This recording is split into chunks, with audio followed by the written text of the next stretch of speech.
Elon Musk bought Twitter because he used Twitter. It's as simple as that, and he was infuriated by Twitter's effort to silence people on the internet. That's how strongly he believed in free speech. He paid $44 billion and immediately lost tens of billions of dollars doing it. And when he took over and looked behind the curtain, he discovered Twitter was really a tool of the global intel agencies to spy on people and emit propaganda. Here it is. You bought Twitter famously. You've got a lot of other businesses and a lot going on. Yes. You said you bought it because you believe in speech, free speech. You've had a lot of hassle since you bought it. In retrospect, was it worth buying it? I mean, it remains to be seen as to whether this was financially smart. Currently, it is not. We just revalued the company at less than half of the acquisition price. Did you really? Yes. Sorry. No, my timing was terrible for when the offer was made, because it was right before advertising plummeted, and you caught the high water mark, I noticed. Yeah.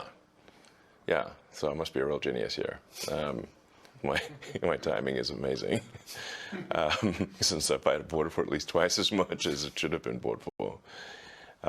But some things are priceless, and so whether I lose money or not, that is a secondary issue compared to ensuring the strength of democracy, and free speech is the bedrock of a functioning democracy. Yes. And the speech needs to be as transparent and truthful as possible. So we've got a huge push on Twitter to be as truthful as possible. We've got this community notes feature, which is great. It is great. It is awesome. Yeah. And it's like, I saw it this morning. Yeah. It was far more honest than the New York Times. It's great. Yeah. We put a lot of effort to ensuring that community notes does not get gamed or have biases. It is simply cares about what is the most accurate thing. And sometimes truth can be a little bit elusive, but you can still aspire to get closer to it. Yes. And so, and I think the effect of community notes is more powerful than people may realize, because once people know that they could get noted, community noted on Twitter, then they'll think more carefully about what they say. They are likely. Basically, it's an encouragement to be more truthful and less deceptive. When you jumped into this, though, when you bought it, did you understand? Well, clearly you understood its importance. You wouldn't have bought it. Twitter, yes. Right. But it's not the biggest, but it's the most important in the social media companies. But did you understand the kind of ferocity you'd be facing, the attacks you'd be facing from power centers in the country?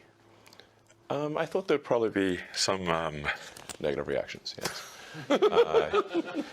So I'm sure everyone would not be pleased with it. But at the end of the day, if the public is happy with it, that's what matters. And the public will speak with their actions. If they find Twitter to be useful, they will use it more. And if they find it to be not useful, they will use it less. If they find it to be the best source of truth, I think they will use it more. Now there's obviously a lot of organizations that are used to having sort of unfettered influence on Twitter that no longer have that. Well, you stripped the New York Times of their badge this morning, and then you called them diarrhea. You called them. You did. I'm just quoting you. You described their Twitter feed as diarrhea. I said it's the Twitter equivalent of diarrhea. Okay, it's not literally diarrhea, but no, it's it's a metaphor, but an accurate one.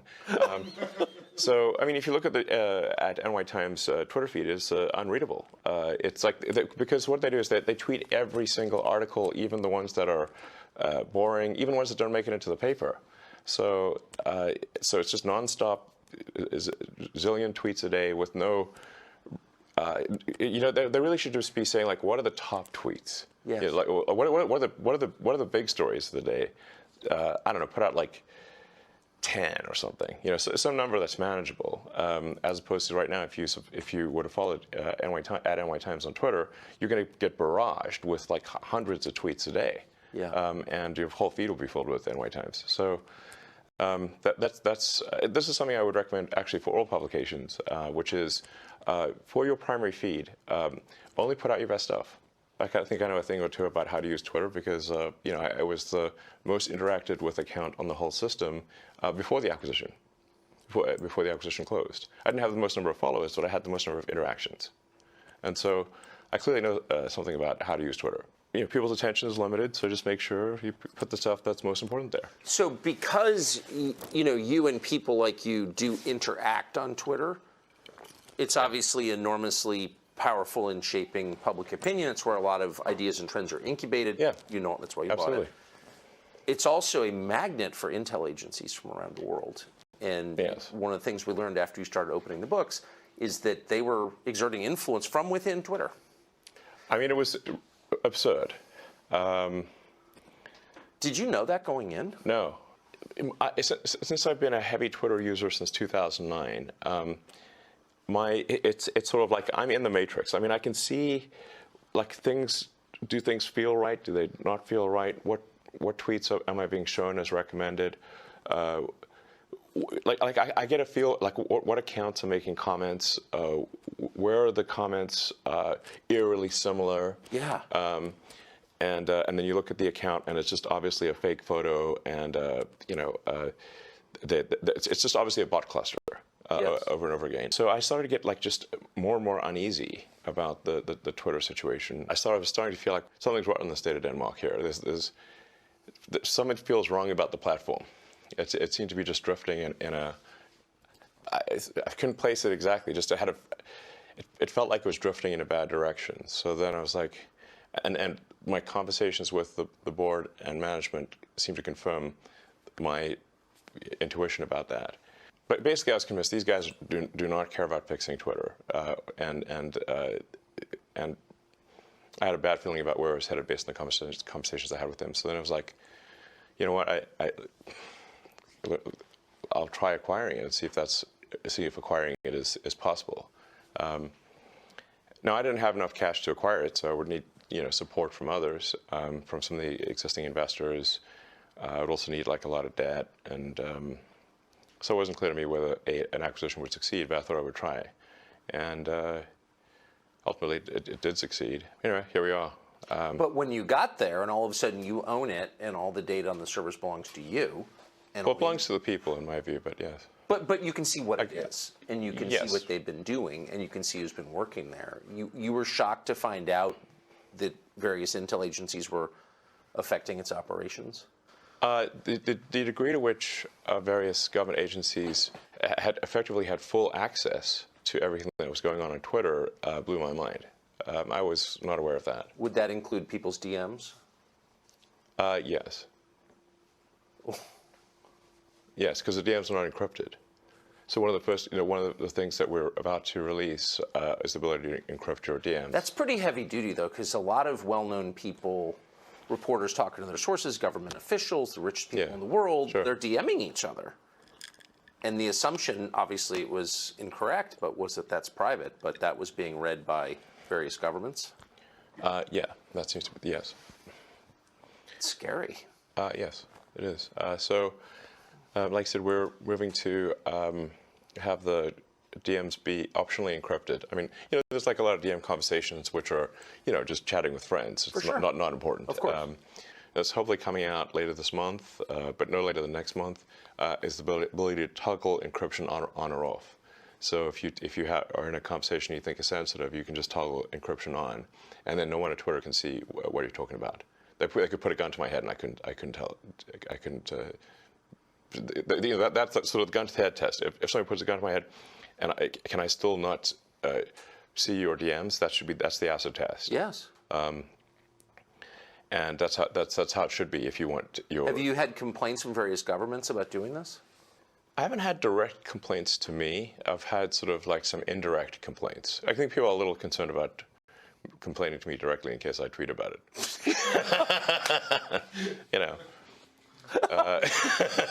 They're like, uh-oh. So they're sort of trying to be more roundabout than that.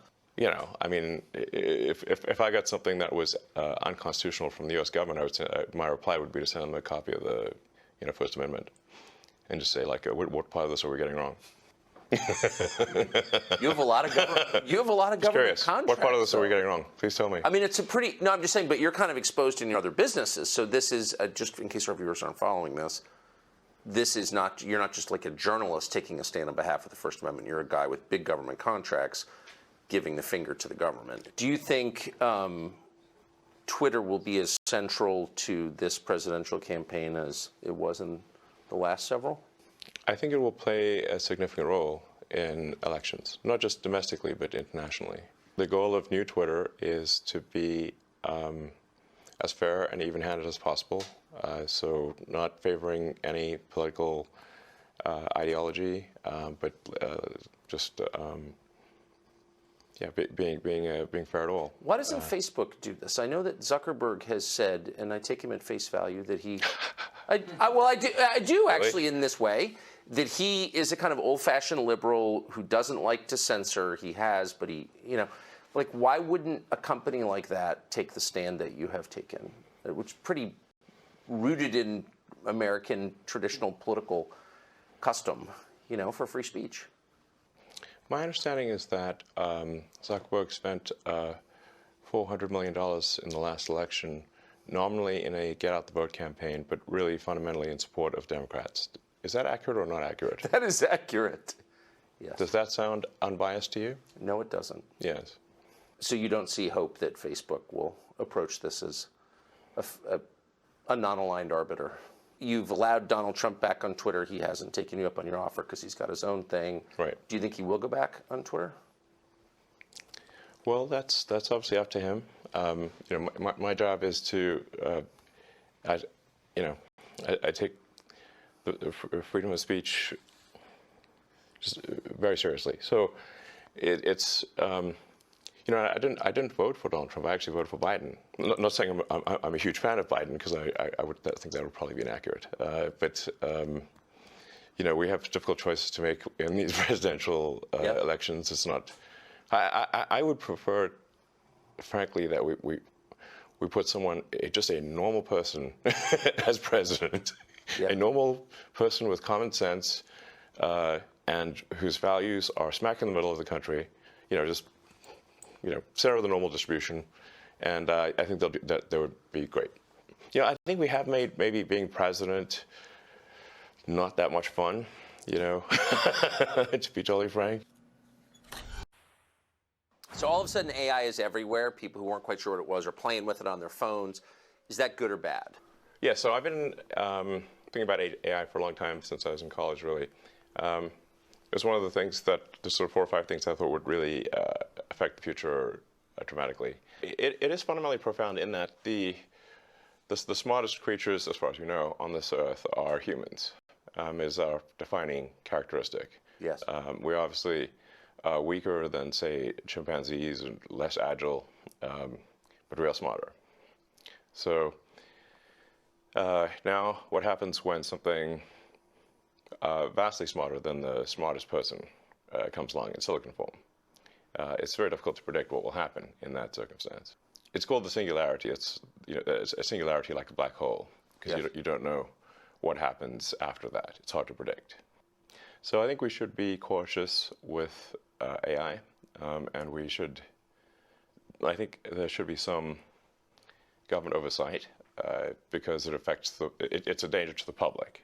And so when you have things that are a danger to the public, like, let's say, so food and drugs. That's why we have the Food and Drug Administration, right, and the Federal Aviation Administration, the FCC. We have these agencies to oversee things that affect the public, where there could be public harm, and you don't want companies cutting corners on safety, and then having people suffer as a result. So that's why I've actually for a long time been a strong advocate of AI regulation. So that I think regulation is, it's not fun to be regulated. It's somewhat arduous to be regulated. I have a lot of experience with regulated industries because obviously automotive is highly regulated. You could fill this room with all the regulations that are required for a production car just in the United States. And then there's a whole different set of regulations in Europe and China and the rest of the world. So very familiar with being overseen by a lot of regulators. And the same thing is true with rockets. You can't just willy-nilly shoot rockets off, not big ones anyway. Because the FAA oversees that. And then even to get a launch license, there are probably half a dozen or more federal agencies that need to approve it, plus state agencies. So I've been through so many regulatory situations, it's insane. And sometimes people think I'm some sort of like regulatory maverick that sort of defies regulators on a regular basis, but this is actually not the case. Once in a blue moon, rarely I will disagree with regulators. But the vast majority of the time, my companies agree with the regulations and comply. Anyway, so I think we should take this seriously, and we should have a regulatory agency. I think it needs to start with a group that initially seeks insight into AI, then solicits opinion from industry, and then has proposed rulemaking, and then those rules, will probably, hopefully, grudgingly be accepted by the major players in AI, and I think we'll have a better chance of advanced AI being beneficial to humanity in that circumstance. But all regulations start with a perceived danger. Planes fall out of the sky, or food causes botulism. Yes. I don't think the average person playing with AI on his iPhone perceives any danger. Can you just roughly explain what you think the dangers might be? Yeah, so the danger, really, AI is perhaps more dangerous than, say, mismanaged aircraft design or production maintenance or bad car production, in the sense that it has the potential, however small one may regard that probability, but it is non-trivial. It has the potential of civilizational destruction. There's movies like Terminator, but it wouldn't quite happen like Terminator, because the intelligence would be in the data centers. Right. The robot's just the end effector. But I think perhaps what you may be alluding to here is that regulations are really only put into effect after something terrible has happened. That's correct. If that's the case for AI, and we only put in regulations after something terrible has happened, it may be too late to actually put the regulations in place. The AI may be in control at that point. You think that's real? It is conceivable that AI could take control and reach a point where you couldn't turn it off, and it would be making the decisions for people. Yeah, absolutely. Absolutely. No, that's definitely the way things are headed, for sure. I mean, the things like say ChatGPT, which is based on GPT-4 from OpenAI, which is a company that I played a critical role in creating, unfortunately. Back when it was a nonprofit? Yes. I mean, the reason OpenAI exists at all is that Larry Page and I used to be close friends, and I would stay at his house in Palo Alto, and I would talk to him late into the night about AI safety. And at least my perception was that Larry was not taking AI safety seriously enough. What did he say about it? He really seemed to be want sort of digital superintelligence, basically digital God, if you will, as soon as possible. He wanted that? Yes. He's made many public statements over the years that the whole goal of Google is what's called AGI, artificial general intelligence, or artificial superintelligence. And I agree with him that there's great potential for good, but there's also potential for bad. And so if you've got some radical new technology, you want to try to take the set of actions that maximize the probability it will do good and minimize the probability it will do bad things. Yes. It can't just be hell for leather. Let's just go, barreling forward and, hope for the best. And then at one point, I said, well, what about, we're going to make sure humanity's okay here.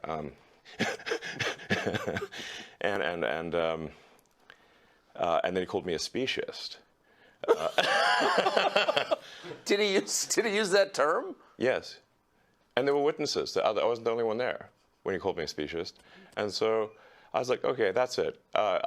Yes, I'm a speciesist. Okay. You got me. What are you? Yeah, I'm fully a speciesist. Busted.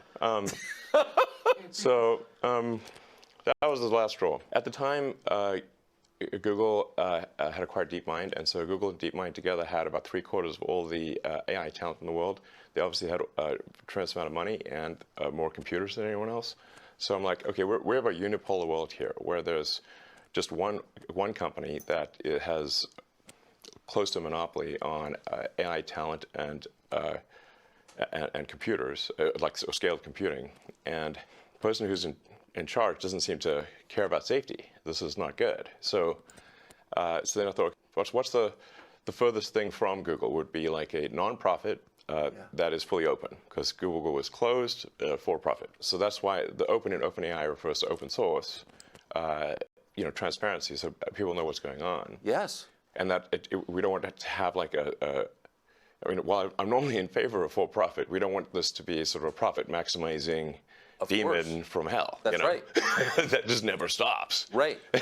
So that's how OpenAI was. So you want speciesist incentives here, incentives that. Yes, like, I think we want pro-human. Yeah. Let's make the future good for the humans. Yes. Yes, because we're humans.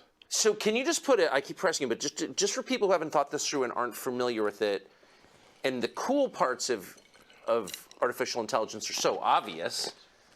Write your college paper for you, write a limerick about yourself. Yeah. Like, there's a lot there that's fun and useful.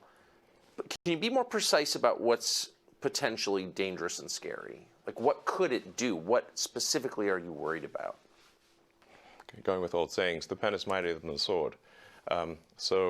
If you have a super intelligent AI that is capable of writing incredibly well and in a way that is very influential, convincing, and is constantly figuring out what is more convincing to people over time, and then enters social media, for example, Twitter, but also Facebook and others, and potentially manipulates public opinion in a way that is very bad. How would we even know? How do we even know? So to sum up, in the words of Elon Musk, for all human history, human beings have been the smartest beings on the planet. Now human beings have created something that is far smarter than they are. And the consequences of that are impossible to predict. And the people who created it don't care. In fact, as he put it, Google founder Larry Page, a former friend of his, is looking to build a, quote, digital god, and believes that anybody who's worried about that is a speciesist. In other words, is looking out for human beings first. Elon Musk responded, as a human being, it's okay to look out for human beings first. And then at the end, he said the real problem with AI is not simply that it will jump the boundaries and become autonomous and you can't turn it off. In the short term, the problem with AI is that it might control your brain through words. And this is the application that we need to worry about now, particularly going into the next presidential election. The Democratic Party, as usual, was ahead of the curve on this. They've been thinking about how to harness AI for political power. More on that